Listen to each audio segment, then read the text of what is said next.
ان لوگوں کی رمضان میں بھی بخشش نہیں۔ سب سے پہلا کون ہے؟ ماں باپ کا نافرمان۔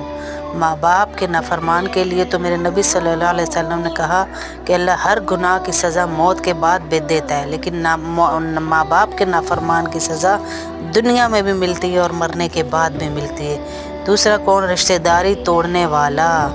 کبھی بھائی سے لڑ رہا ہے، کبھی بہن سے لڑ رہا ہے، کبھی خالہ سے لڑ رہا ہے، کبھی مامے سے لڑ رہا ہے، کسی سے بنتی ہی نہیں اس کی، کبھی پھپھی سے، قریبی رشتوں سے لڑنے والا اور تعلق توڑنے والا، ہر ایک میں اسے عیب نظر آئے، اس کی بھی بخشش نہیں۔ چوتھا کینہ رکھنے والا، نفرت رکھنے والا، ٹانگیں کھینچنے والا، اس کو کہتے ہیں کینہ رکھنے والا، اس کی بھی بخشش نہیں ہے رمضان میں۔